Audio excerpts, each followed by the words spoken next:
अभिवादये अहमस्मि गवीश द्विवेदी यत्र भवतां स्वागतम् एतस्मिन् डीडी न्यूज़ वार्ता प्रसारणे। आदौ प्रमुखवार्ताः। प्रधानमन्त्री नरेन्द्र मोदी अद्य अन्ताराष्ट्रिय सम्मेलने ज्ञान भारतम् इत्येतत् पटलं लोकार्पयेत्। सम्मेलनस्य उद्देश्यं भारतस्य अद्वितीय पाण्डुलिपिपरस्य रिक्थस्य पुनरुज्जीवनम् इति।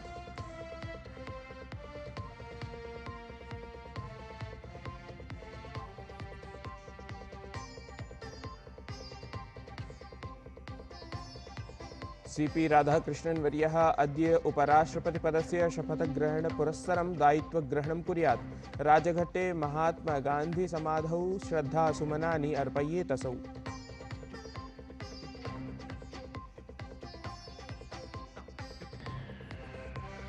नेपालदेशे मध्यवर्ति प्रशासनस्य संघटनार्थं चिन्तनं तीव्रीभूतम्। सुशीला कार्की इत्येतां समेत्य अनेकेषां नामानि चर्चायाम्।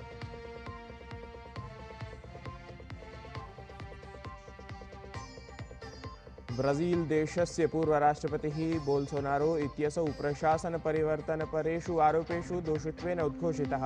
न्यायालयेन 27 वर्षाणां निग्रहणदण्डनमस्ति श्रावितम्।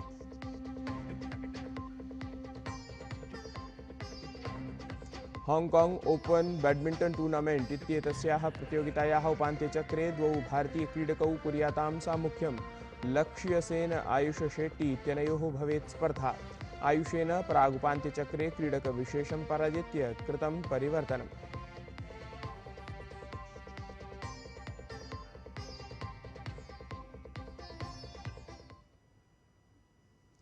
प्रधानमंत्री नरेन्द्र मोदी अद्य सायं नवदिल्लीस्थिते विज्ञानभवने आयोज्यमाने ज्ञानभारतम् इत्याख्ये अन्ताराष्ट्रियसम्मेलने सहभागितां कुर्यात्। एतस्मिन् अवसरे प्रधानमंत्री मोदी ज्ञानभारतम् इत्येतस्य वेबपटलस्य शुभारम्भम् अपि कुर्यात्। यद्धि पाण्डुलिपीनाम् आङ्किकीकरणाय संरक्षणाय अथ सर्वजनान् यावत् पाण्डुलिपीनां सरलतया प्रापणाय समर्पितः एकः आङ्किकीयः मञ्चः अस्ति। एतस्मिन् अवसरे प्रधानमंत्री मोदी सम्मेलने उपस्थितं जनसमूहमपि सम्बोधयेत्। सेप्टेम्बर् मासस्य 13 दिनाङ्कं यावत् आयोज्यमानस्य एतस्य सम्मेलनस्य विषयः अस्ति पाण्डुलिपिपरेण रिक्थमाध्यमेन भारतस्य ज्ञानरिक्थस्य पुनःप्राप्तिः इति। ज्ञानभारतम् इत्याख्यं सम्मेलनं प्रथमं तावत् अन्ताराष्ट्रियस्तरे आयोज्यमानमस्ति, यत्र भारतस्य पाण्डुलिपिगतस्य रिक्थस्य संरक्षणाय आङ्किकीकरणाय विचारविमर्शार्थं हितधारकाः आमन्त्रिताः सन्ति इति।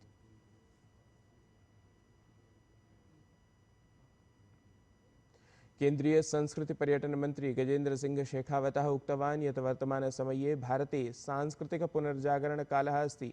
अथ अस्माकं प्राचीनपाण्डुलिपयः एतस्याः ज्ञानयात्रायाः महत्त्वपूर्णस्तम्भत्वेन सन्ति। असौ सविशेषं कथितवान् यत् साम्प्रतम् एतासु दुर्लभपाण्डुलिपिषु संरक्षितज्ञानस्य आङ्किकीकरणसमयः समागतः, येन ज्ञानमिदं भविष्यवंशक्रमम् अथ वैश्विकसमाजं यावत् प्राप्नुयात्।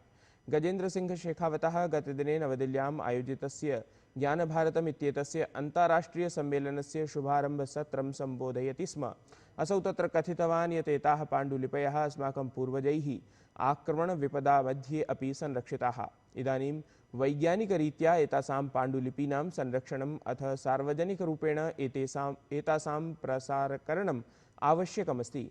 त्रिदिनात्मके एतस्मिन् सम्मेलने देशविदेशतः प्रभूतसंख्यायां विद्वांसः, प्रतिनिधयः अथ शोधार्थिनः सम्मिलिताः सन्ति। भारत के इस समृद्ध ज्ञान को पुनः संजो करके प्रकाशित करने, भारत की इस थाती को जान करके हम सब लोग इस पर गर्व कर सकें, इस उद्देश्य से माननीय प्रधानमंत्री नरेंद्र मोदी जी के नेतृत्व में जो ज्ञान भारतम मिशन प्रारंभ हुआ है और मिशन को अमली जामा पहनाने के लिए, उसे आकार और साकार बनाने के लिए ये जो महत्वपूर्ण कार्यशाला आज हमने 3 दिवस की प्रारंभ कर रहे हैं। भारतस्य यात्रायां समागतः अस्ति मॉरिशस् देशस्य प्रधानमन्त्री डॉक्टर नवीनचन्द्र रामगुलामः। गतदिने तावत् वाराणसीनगरे प्रधानमन्त्रिणः नरेन्द्रमोदिनः अथ मॉरिशस् देशस्य प्रधानमन्त्रिणः डॉक्टर नवीनचन्द्र रामगुलामस्य उपस्थितौ द्वयोः देशयोः मध्ये विज्ञान प्रौद्योगिकी सामुद्रिकविज्ञान कार्मिकप्रशिक्षण विद्युतक्षेत्रेषु सहयोगं समेत्य लघुविकाससहकारी अनुदानस्य द्वितीयचरणस्य कार्यान्वयनाय सहमतिः समाचरिता। एतेन सममेव उपग्रहणार्थम् अथ प्रक्षेपणयानानां कृते दूरसञ्चारस्थात्रस्य स्थापना अन्तरिक्षानुसन्धानविज्ञानानुप्रयोगक्षेत्रे सहयोगादयः विषयाः अपि तत्र समाविष्टाः सन्ति। एतस्मिन् अवसरे प्रधानमन्त्री नरेन्द्रमोदी उक्तवान् यत् मॉरिशस् देशस्य विकासे विश्वसनीयप्राथमिकसहभागित्वेन भवितुं भारताय गर्वावहः अस्ति। भारत के बाहर पहला जन औषधि केंद्र अब मॉरिशस में स्थापित हो चुका है। आज हमने निर्णय लिया है कि मॉरिशस में Ayush centre of excellence 500 bed का सर शिव सागर रामगुलाम नेशनल हॉस्पिटल और veterinary school and animal hospital के निर्माण में भारत सहयोग देगा। साथ ही हम Chagos marine protect area, SSR international airport के एटीसी टावर तथा हाईवे और रिंग रोड के विस्तार जैसी परियोजनाओं को भी आगे बढ़ाएंगे। This package is not an assistance, it is an investment in our shared future. प्रधानमंत्री नरेंद्र मोदी ह्यः वाराणसीतः उत्तराखण्डराज्यं प्राप्तवान् आसीत्। तत्र हि असौ जलौघदुष्प्रभावितानां स्थलानां स्थितिं समीक्षितवान्। सममेव प्रधानमंत्री तत्र उत्तराखण्डराज्ये साहाय्योद्धारकार्येषु संलग्नान् केन्द्रराज्यापदुद्धारकर्मिणः मिलितवान्। अथ राज्ये दुरापन्ने आपदाविषये सञ्चाल्यमाने सहायताकार्यविषये च विस्तृतसूचनां प्राप्तवान्। एतेन सममेव प्रधानमंत्री नरेंद्र मोदी आपदा प्रभाविते उत्तराखंड राज्ये दुष्प्रभावितजनान् सम्मिल्य तेषां स्थितिमपि समीक्षितवान्। एतेन सहैव प्रधानमंत्री नरेंद्र मोदी आपदा दुष्प्रभाविते उत्तराखंड राज्ये वरिष्ठाधिकारिभिः सममपि समीक्षोपवेशनं समाचरितवान्।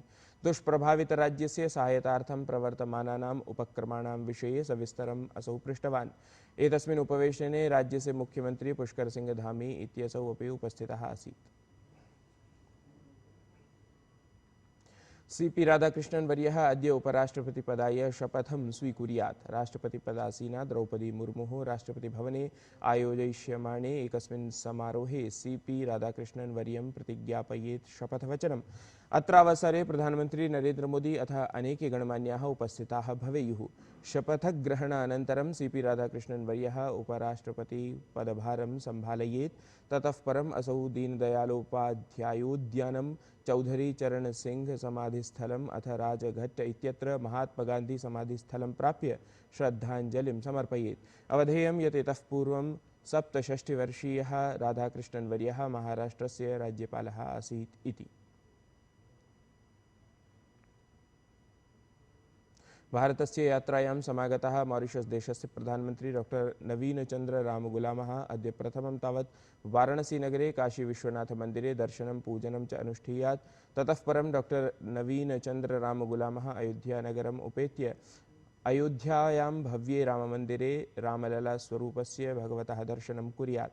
मॉरिशस् देशस्य प्रधानमन्त्रिणः एषा यात्रा भारत मॉरिशस् देशयोः मध्ये सांस्कृतिकाध्यात्मिकसम्बन्धान् सुदृढान् कुर्यात् इति।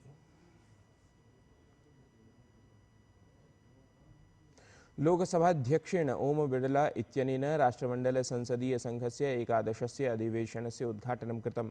एतस्मिन् अधिवेशने लोकसभाध्यक्षेण सह राज्यसभायाः उपसभापतिः हरिवंशवर्यः अपि उपस्थितः आसीत्। लोकसभाध्यक्षः तत्र भारतीयसंविधानं प्रशंसितवान् अथ लोकतन्त्रं दृढं कर्तुं परस्परं विचारविमर्शक्रमम् आवश्यकं प्रतिपादितवान्। असौ आशां प्रकटितवान् यत् त्रिदिवसीयम् एतत् अधिवेशनं सार्थकं स्यात् अथ जनानां लोकतन्त्रे विश्वासः अनेन अभिवृद्धः भवेत् इति। भारत थाईलैंड देशयोः मिथः अभ्यास मैत्री 14 इत्याख्यः संयुक्तसैन्याभ्यासः प्रवर्तमानः अस्ति। मेघालयराज्यस्य उमरोई इत्यत्र सेप्टेम्बर् मासस्य प्रथमदिनाङ्कात् प्रवर्तमानः एषः संयुक्ताभ्यासः सेप्टेम्बर् मासस्य 14 दिनाङ्कं यावत् प्रवर्तेत। षडधिकद्विसहस्रतमे वर्षे समारब्धस्य एतस्य सैन्याभ्यासक्रमस्य उद्देश्यं भारतीयसेनायाः रॉयल थाई सेनायाः च मिथः सञ्चालनक्षमतानां वर्धनं, पारस्परिकसमन्वयः अथ आतङ्कवादरोधिक्षमतासु परिष्कारः अस्ति। एतस्मिन् अभ्यासे युद्धप्रशिक्षणं, बन्धकरक्षणम् अथ अरण्येषु जीवनाभ्यासपराणि प्रशिक्षणानि सम्मिलितानि सन्ति। एतस्मिन् अभ्यासक्रमे भारतीयसेनायाः मद्रास् रेजिमेण्ट् इत्यस्य सैनिकाः अथ थाईलैण्ड् देशस्य प्रथम इन्फेण्ट्री बटालियन् इत्येतस्य सैनिकाः सम्मिलिताः सन्ति। नेपालदेशे प्रवर्तमानप्रशासनस्य विरोधे विद्रोहानन्तरं साम्प्रतं मध्यवर्तिप्रशासनस्य सङ्घटनार्थं चिन्तनं तीव्रीभूतमस्ति। राजधान्यां काठमाण्डुनगरे उक्तसन्दर्भे अनेकानि उपवेशनानि जातानि।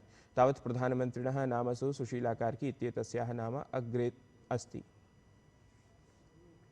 ब्राजील देशस्य पूर्वराष्ट्रपतिः बोल्सोनारो इत्यसौ प्रशासनपरिवर्तनपरेषु आरोपेषु दोषित्वेन उद्घोषितः अस्ति। एतस्मिन् हि प्रकरणे ब्राजील देशस्य तत्रत्येन न्यायालयेन असौ दण्डत्वेन 27 वर्षाणि श्रावितानि। एतत् हि वार्तासंस्करणम् अधुना सम्पद्यते। अभिनवाभिः वार्ताभिः सह पुनः उपस्थास्यामः। तावन्मङ्गलं भूयात्।